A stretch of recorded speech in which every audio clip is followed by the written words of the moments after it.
형제들아, 우리가 아시아에서 당한 환난을 너희가 모르기를 원하지 아니하노니 힘에 겹도록 심한 고난을 당하여 살 소망까지 끊어지고 우리는 우리 자신이 사형 선고를 받은 줄 알았으니 이는 우리로 자기를 의지하지 말고 오직 죽은 자를 다시 살리시는 하나님만 의지하게 하심이라. 그가 이같이 큰 사망에서 우리를 건지셨고 또 건지실 것이며 이외에도 건지시기를 그에게 바라노라. 너희도 우리를 위하여 간구함으로 도우라. 이는 우리가 많은 사람의 기도로 얻은 은사로 말미암아 많은 사람이 우리를 위하여 감사하게 하려 함이라. 아멘. 할렐루야. 오늘 이 시간 우리 같이 예배를 위해서 먼저 기도하길 소망합니다. 이 시간까지 우리 예배당에 나오기까지 많은 어려움이 있었을, 지체들이 있을 수도 있고 뭔가 이제 기대하는 마음으로 나오는 친구들이 있었을 수도 있고 여러 가지 각자의 마음으로 이 자리에 나왔을 텐데요. 이 시간 가운데 내 마음에 이제 분주한 마음, 그리고 복잡한 생각이나 해결되지 않은 죄악들, 그리고 모든 것 가운데 주님께서 우리의 모든 죄들을 주님의 보혈로 깨끗하게 씻어달라고 이 시간 주님의 이름 3번 부르고 통성으로 우리 예배를 기도하겠습니다. 주여, 주여, 주여. 하나님 감사합니다. 오늘도 이 시간 가운데 함께해 주시고 온전하게 하나님 말을 바라고 나아가게 하여 주시옵소서. 성령 하나님, 이 시간 인정하고 환영하고 모셔드립니다. 온전하게 하나님만을 바라고 나아갑니다. 주님만을 의지하며 나아갑니다. 하나님만을 바라고 나아갑니다. 오늘도 이 시간 가운데 주님께서 인도하여 주시고 온전하게 하나님만을 바라고 나아갈 수 있도록 인도하여 주시옵소서. 성령 하나님, 이 시간 인정하고 환영하고 모셔드리오니 온전하게 하나님만을 바라고 나아가게 하여 주시옵소서. 이 시간 가운데 우리 모든 마음의 문이 열림으로 말미암아 아버지의 마음과 뜻을 알아갈 수 있도록 인도하여 주시고 이 시간 가운데 우리가 알고 지은 죄 모르고 지은 죄들이 있습니다. 성령 하나님, 주님의 보혈로 깨끗하게 씻어주시고 온전하게 하나님만을 바라고 나아가게 하여 주시옵소서. 온전하게 주님만을 의지하며 나아가게 하여 주시옵소서. 성령 하나님만을 바라고 나아가게 하여 주시옵소서. 주여 하나님만을 바라고 나아갑니다. 이 시간 하나님, 성령 하나님 인정하고 환영하고 모셔드리오니 이 시간 가운데 함께 하여 주시고 이 시간 우리의 마음밭을 하나님 열어주셔서 온전하게 이 말씀을 통하여 다시 한번 하나님만을 바라고 나아가게 하여 주시옵소서. 온전하게 주님만을 의지하며 나아가게 하여 주시옵소서. 온전하게 하나님만을 바라고 나아가게 도망하오니 함께 하여 주시고 인도하여 주시고 붙들어 주시옵소서. 오직 주님만을 바라고 나아갑니다. 성령 하나님만을 바라고 나아갑니다. 주여 임하여 주시옵소서. 이 시간 가운데 함께 하여 주시옵소서. 오 하나님 감사합니다. 감사합니다. 주여 하나님 아버지 감사합니다. 감사합니다. 감사합니다. 오 하나님 너무나 감사합니다. 감사합니다. 감사합니다. 주여 하나님 임하여 주시옵소서. 아버지 하나님 임하여 주시옵소서. 주여 하나님만을 바라고 나아가게 하여 주시옵소서. 하나님 감사하며 이 모든 말씀 예수 그리스도 이름으로 기도드립니다. 아멘. 할렐루야, 할렐루야, 할렐루야. 네, 반갑습니다, 여러분. 네, 이렇게 여러분들과 함께 예배드릴 수 있게 해주신 하나님께 감사함과 영광 올려드리면서 오늘은 함께 읽은 본문 말씀을 가지고 여러분과 함께 믿음으로 살아가자라는 제목으로 은혜를 나누고자 하겠습니다. 우리 다 같이 함께 제목 한번 따라해 볼까요? 믿음으로 살아가자. 믿음으로 살아가자. 네, 여러분, 사람은 첫 인상이 가장 중요하다고 합니다. 네, 이렇게 교육자분들이 한 번씩 바뀌면 이런 청년들이 있을지 모르겠어요. 물론 여긴 없는데 저쪽 교회 가면 있다고는 해요. 새로운 사람으로 바뀌면 저 목사님은, 저 전도사님은 나한테 어떤 설교를 해주시고 얼마나 설교를 잘하실까, 그런 지체들이 많이 있다고 하는데 그 무엇보다 여기 계시는 우리 클레마 정념 지체들은 어디에 있든지 간에 누구를 만나든지 간에 여러분들의 믿음을 가지고 나아가는 주님의 귀한 자녀들이기를 소망합니다. 아멘. 네, 여러분 기억하실지 모르겠지만 사실 저희가 이제 코로나19 시간이 지금 시대가 지났잖아요. 잠깐 그 코로나19가 지나갔는데 여러분, 코로나19가 시작되기 전에는 4차 산업혁명이 글로벌한 이슈였어요. 이 4차 산업혁명이 인류에게 가져올 불확실한 그런 변화에 대해 위기라고 많이들 얘기했었는데요. 그런데 2019년도 그리고 2020년도 때 이제 코로나가 급격하게 전 세계적으로 퍼져나가기 시작했습니다. 근데 이 코로나로 인해서 이미 정치, 경제, 사회, 문화, 우리 삶의 전 범위에서 모든 기존 질서들을 흔들어버리고 무너뜨려버렸습니다. 여러분들도 잘 알고 있죠. 심지어 한국 교회를 예를 들면요, 6.25 때도 멈춘 적이 없다던 교회 현장 예배가 온라인으로 전환된 사상 초유의 일을 우리가 겪었습니다. 여러분들도 잘 아시죠? 코로나19 때문에 이 큰 예배당에 100명 미만인 교회는 상관이 없는데 100명 이상인 교회들은 큰 교회에 한 명씩밖에 못 들어가게 만들었어요. 정부에서 그렇게 만들었고, 심지어 우리 교회 공동체는 만남과 교제와 함께 기도하면서 서로 나눔을 하면서 믿음이 점점 성장해 나가고 나아가야 되는데, 그런 것들을 할 수 없게 코로나19라는 바이러스로 인해서 우리가 너무나도 큰 어려움을 겪었던 시절이 있었습니다. 이처럼 인류의 역사 속에 위기가 아닌 적은 없었지만 그 범위와 규모가 전 세계적이고 또 불확실성했고 매우 크다는 점에서 우리는 이런 어려운 코로나19를 겪었지만, 이후에는 올해부터 5월 1일, 올해 5월 1일부터 알아보니까 이제 마스크를 이제 병원에서 쓰지 않고 이제 이 코로나19라는 그 등급이 이제는 감기와 같은 등급으로 나눠졌습니다. 그런데 그럼에도 불구하고 점점 코로나19를 이제 우리가 이렇게 멀리 이렇게 바라보면서 신앙생활적인 부분에서 많이 회복하고 있지만, 더욱더 안타까운 문제들이 우리나라뿐만 아니라 한국교회 그리고 전 세계적으로도 너무나도 많이 있어요. 특히 우리나라 한국교회를 보면요, 어제 그 종교개혁사 완전정보 교수님께서 오셔서 강의를 해주셨는데 마지막에 이런 말씀을 해주셨어요. 우리 한국교회뿐만 아니라 전 세계적으로 모든 교회들이 평균 연령이 60대 이상이 넘는다는 거예요. 그러면서 너무나도 안타까운 얘기를 해주셨는데, 청년들이 사라지고 있습니다. 학생들이 사라지고 있습니다. 교회에 청년들과 학생들이 사라지고 있다 보니까 이렇게 계속적으로 지속이 된다면 교회들이 앞으로 문을 닫는 교회들이 많이 생길 것이다라는 말씀을 해주셨거든요. 근데 여러분, 이런 얘기는 우리가 수도 없이 많이 들었어요. 특히 교회뿐만 아니라 지금 아이들이 없어서 학교에는 외국인들로만 그 전 학급이 돼 있는 지역도 많이 있고요. 우리 아이들이 없다 보니까 이제 우리나라에서는 OECD 국가에서 출산율이 1%도 안 된다고 해요. 1%도 안 돼요. 너무 심각한 건데요. 특히 우리나라만. 그렇지만 여러분, 앞으로 이렇게 아이들이 없고 청년들이 없고 다음 세대 사람들이 없어짐으로 말미암아 우리가 신앙생활을 하는 데 있어서 위기의 순간 가운데 있을 수 있지만, 여기 계시는 우리 대학 청년부 지체들을 통하여서 믿음으로 나아가 더욱더 이 위기의 혼란한 이 시대 가운데 더욱더 믿음으로 나아가는 저와 여러분들이 되기를 소망합니다. 그렇다면 이런 위기의 시대에 우리가 믿음으로 살아간다는 것은 도대체 무슨 말일까요? 우리 믿음으로 살아갑시다라고 이렇게 수고도 없이 친구들과 많이 이야기를 할 수 있는데, 오늘 여러분들과 함께 그것을 함께 나누고 싶습니다. 첫 번째로는요, 믿음으로 산다는 것은 하나님만 의지하는 법을 배우는 것입니다. 따라해 보겠습니다. 믿음으로 산다는 것은 하나님만 의지하는 법을 배웁니다. 오늘 함께 읽은 본문 말씀을 보면요, 사도 바울은 고린도 교회 성도들에게 보내는 편지에서 아시아에서 당한 환난을 언급하고 있습니다. 우리 한번 8절과 9절 말씀 함께 다시 한번 읽어볼게요. 형제들아, 우리가 아시아에서 당한 환난을 너희가 모르기를 원하지 아니하노니 힘에 겹도록 심한 고난을 당하여 살 소망까지 끊어지고, 우리는 우리 자신이 사형 선고를 받은 줄 알았으니 이는 우리로 자기를 의지하지 말고 오직 죽은 자를 다시 살리시는 하나님만 의지하게 하심이라. 여기 8절에 보면요, 아시아라고 나옵니다.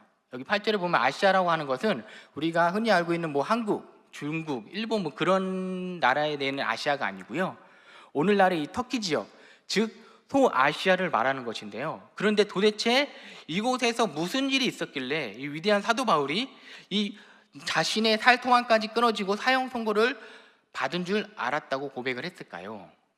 우리가 사도행전 19장을 보면은 어떤 일이 일어나는지 알 수가 있는데요. 사도행전 19장 19절에서 20절 말씀 함께 읽도록 하겠습니다.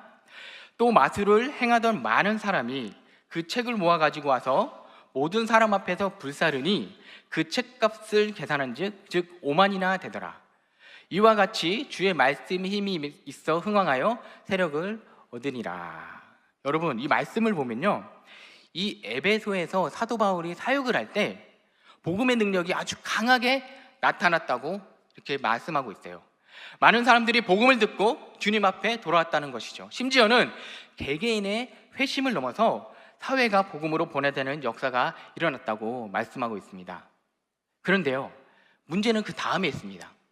복음이 열심히 일어났는데 그 당시 에베소에서 살고 있던 사람들에 의해서 소동이 일어나기 시작했어요. 특히 이 주동자가 있었는데 데메드리오라는 사람이 있었어요.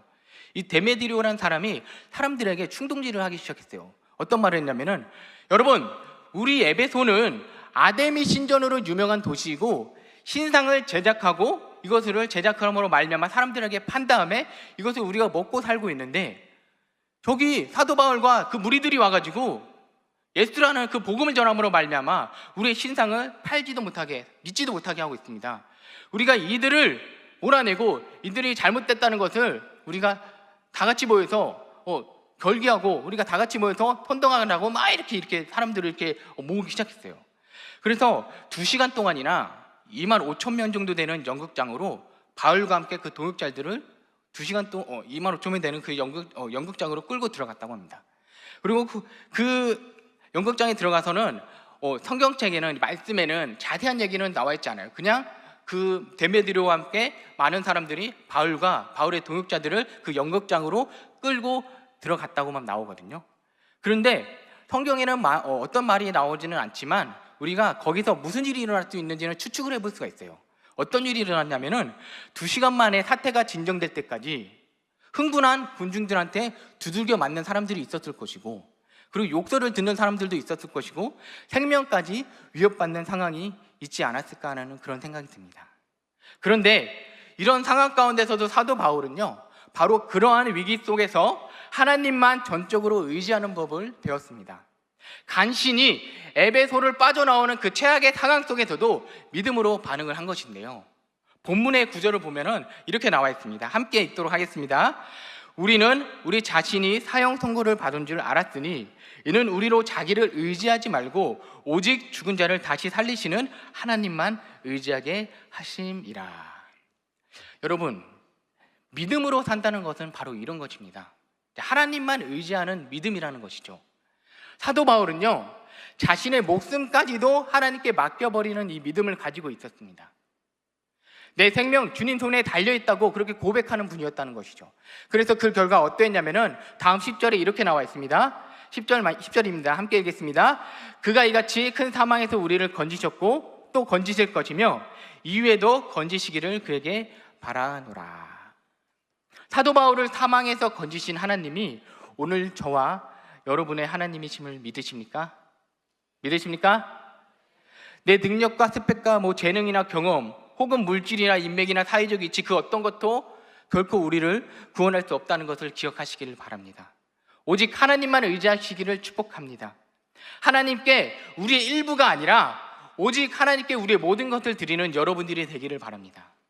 만약에 우리가 하나님께 모든 것을 드리잖아요, 그러면 우리의 고백이 이런 고백으로 바뀔 거예요. 주님, 저는 아무것도 아닙니다. 주님, 오직 주님 뜻대로 저를 하용하여 주시옵소서라고 고백하는 우리의 자신을 발견할 수 있다는 것이죠. 여러분, 지금은 우리가 이렇게 내가 다니는 교회당이 있고 뭔가 옆에는 우리 동역자들이 있다고 보잖아요. 근데 앞으로는 10년, 20년이 지나면 많은 교회의 동역자들과 많은 교회의 나의 믿음의 동역자들이 같이 신앙생활을 못하는 시간이 언젠가는 올 수도 있다는 거예요. 그런 위기 속에서 우리가 하나님을 의지하는 믿음을 가지고 나아간다면 여러분들을 통해서 그곳에서 꺼져가는 그 소망의 성령의 불이 아니라 여러분들을 통해서 그 불빛이 활활 타올라서 많은 사람들이 교회로, 주님께로, 하나님께로 돌아올 수 있다는 것을 믿으시기를 소망합니다. 아멘. 그러면 둘째로 믿음으로 산다는 것은 어떤 것인지 함께 따라해 보겠습니다. 둘째로 믿음으로 산다는 것은 위기 한복판에서 예배를 선택하는 것이다 인데요, 한번 같이 따라해 보겠습니다. 믿음으로 산다는 것은 위기의 한복판에서 예배를 선택하는 것이다. 네, 여러분, 하나님의 말씀 성경 속에는요, 수많은 예배자들이 있습니다. 이 수많은 예배자 중에 오늘 다윗을 잠깐 살펴볼 텐데요, 여러분, 이 다윗은요, 골리앗을 쓰러뜨리고 그 나라의 영웅이 되죠.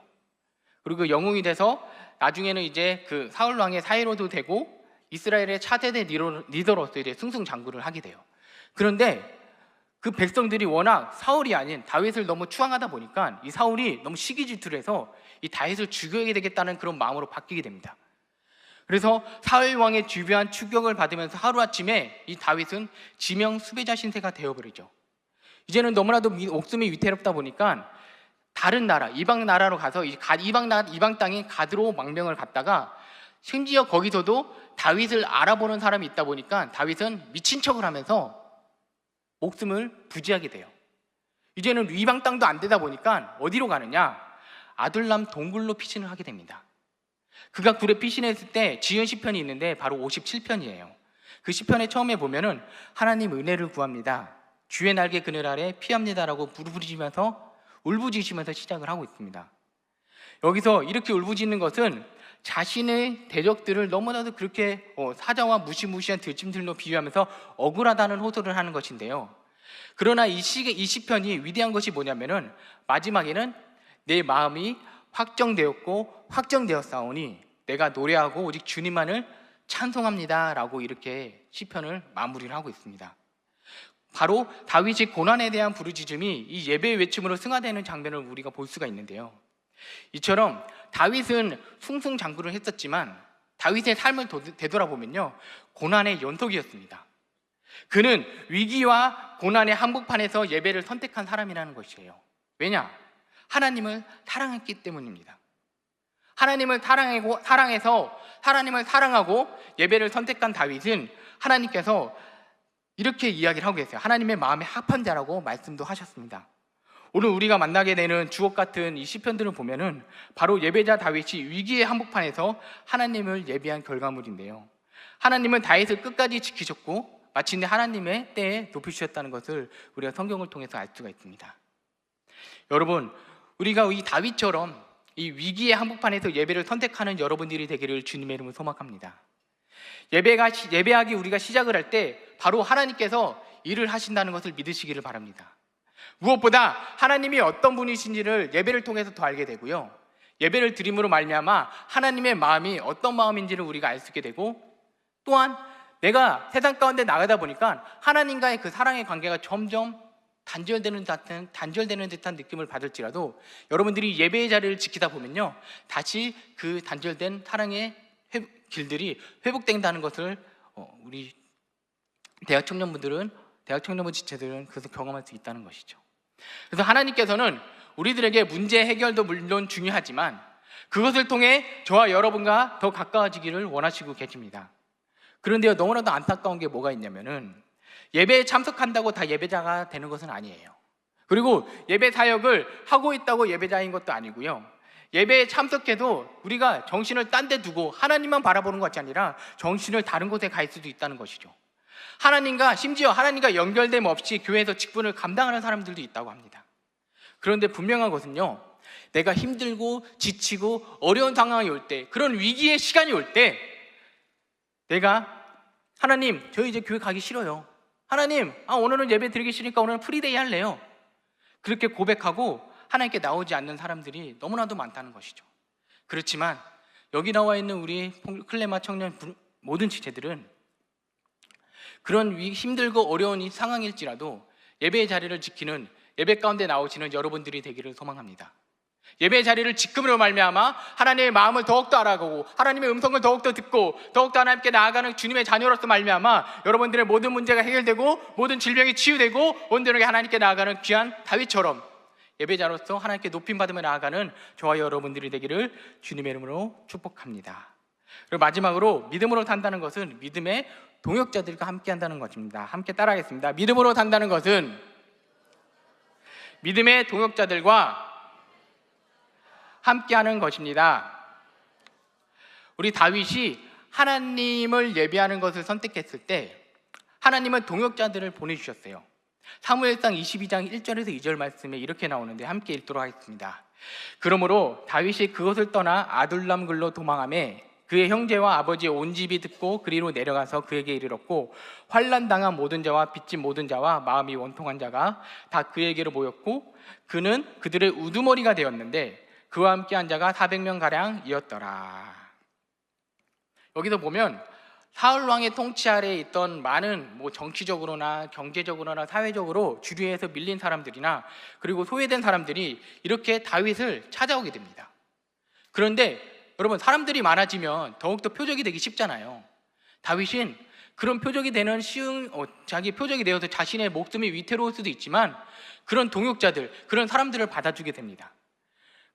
그래서 나중에는 다윗이 이렇게 왕으로서 왕조를 이루어 나가는데 이 사람들이 중요한 역할을 하게 되고 중요한 다윗의 사람들이 되죠.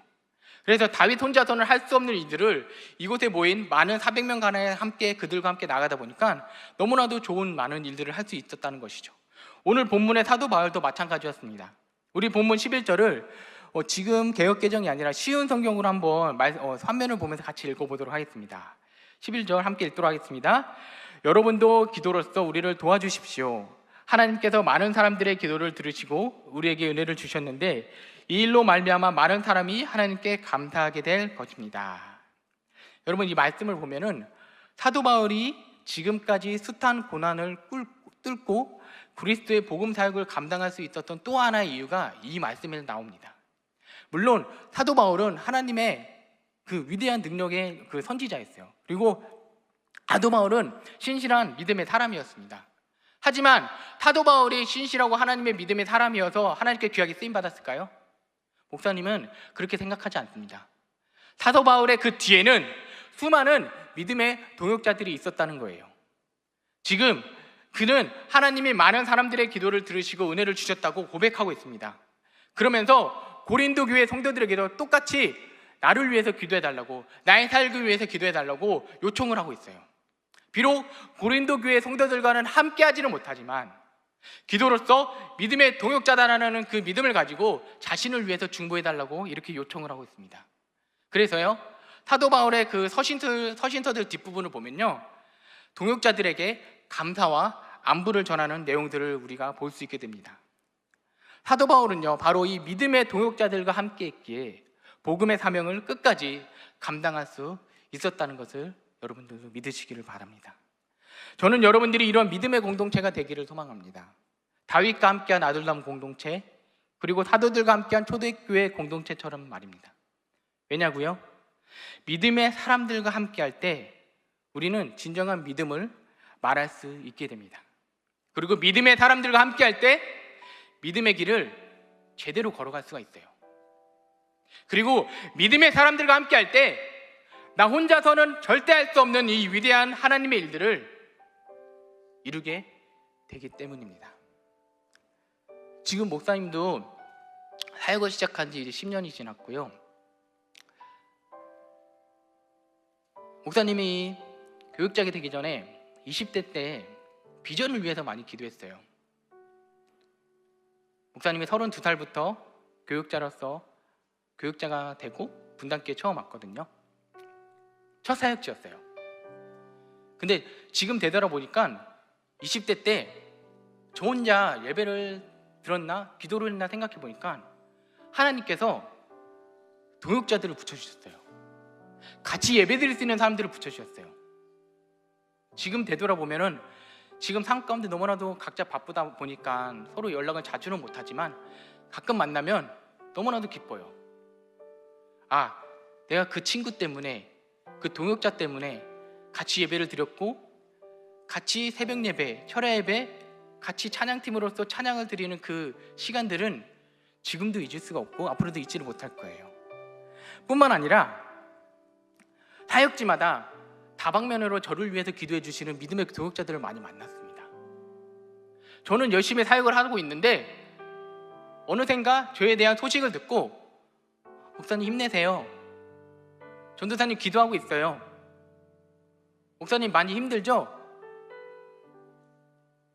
그럴 때마다 그분들에게 기도 제목을 보냈던 저의 모습들을 말씀을 준비하면서 생각하고 그들을 위해서 다시 기도하는 저의 모습을 발견했는데요. 그분들이 있었기에 지금의 제가 있고 앞으로의 제가 복음을 전할 수 있지 않을까라는 생각이 듭니다. 그리고 이렇게 오늘 여러분들을 만났습니다. 바로 믿음의 동역자들이죠. 너무나도 기대가 됩니다. 목사님이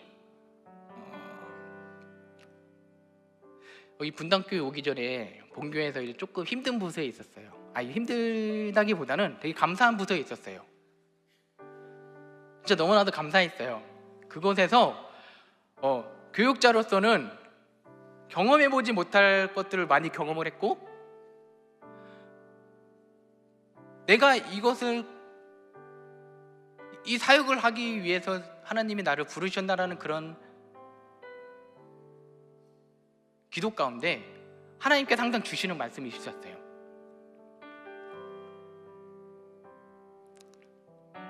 상수라, 잘했고 잘하고 있고 잘할 거야. 이 주님의 음성이 저뿐만 아니라 여기 딱 처음 왔는데 이제 대학 청문정보를 맡았다고 담임 목사님께 얘기를 듣고, 이 고백이 우리 청년들에게 드리는 하나님의 고백이 되길 소망하는 마음으로 기도를 많이 했던 것 같아요.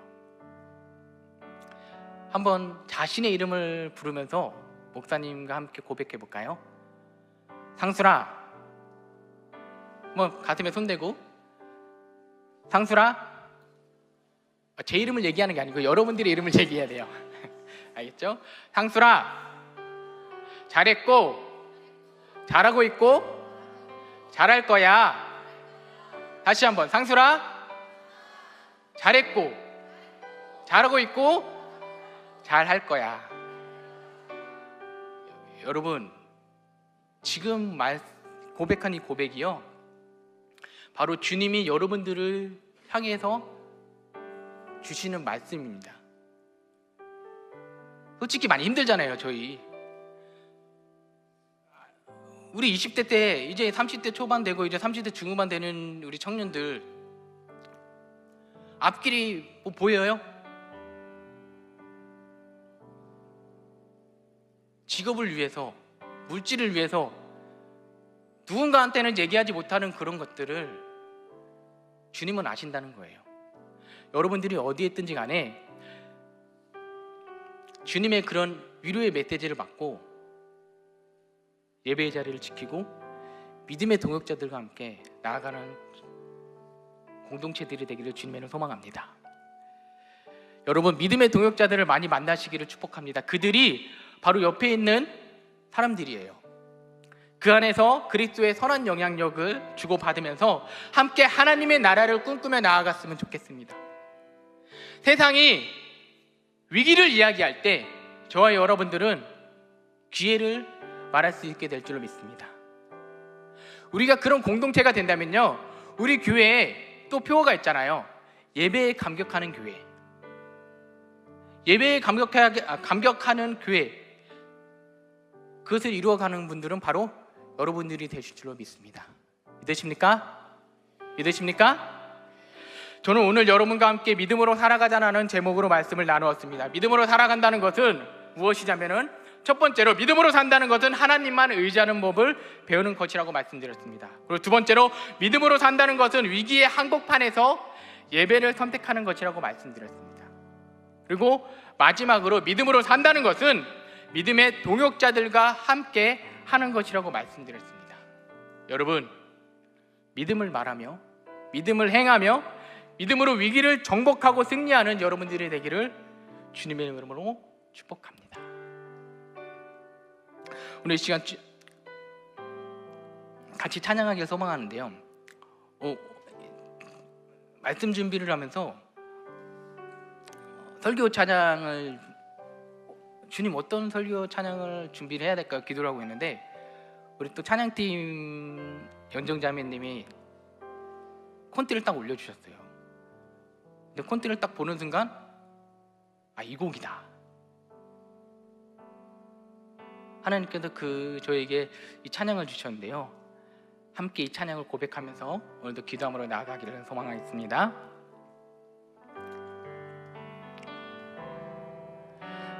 이곳에 임하신 하나님 나라, 가나안 마음을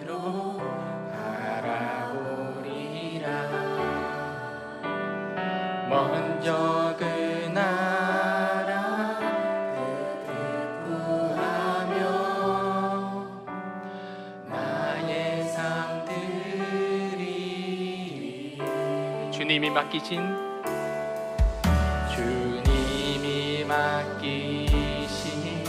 하나님 나라 믿음의 눈으로 바라보리라. 하늘의 뜻이 이 땅 가운데 완성된 그날까지 믿음나요 그 위에 서리라. 하나님의 나라는 무너지지 않으리. 믿음나요 그 나라 세워나리라. 주님 곧 오실 때 우리 다시 한번 찬양하겠습니다. 이곳에 임하신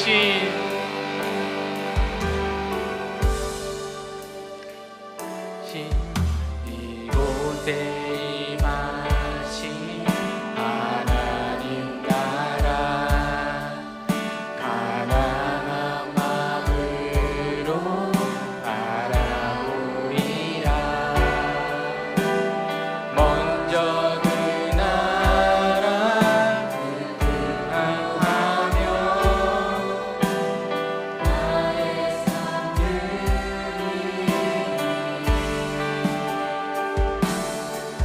주님이 맡기신 하나님 나라 믿음의 눈으로 바라보리라. 하늘의 뜻이 이 땅 가운데 완성된 그날까지 믿음 다하여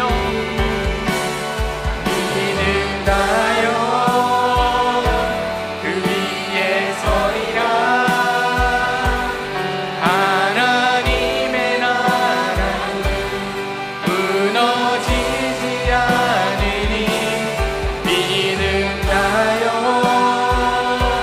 그 나라 세워나리라. 주님 곧 우리 다시 한번 믿음 다하여 우리 다 같이 일어나서 찬양하겠습니다. 믿음 다하여 그 위에 서리라. 하나님의 나라는 무너지지 않으리. 믿음나요 그 나라 세워가리라. 주님 곧 오실 때까지. 그렇습니다. 주님 곧 오실 때까지 우리가 이 믿음을 다하여서 온전하게 주님만을 바라보고 나아가기 투망합니다.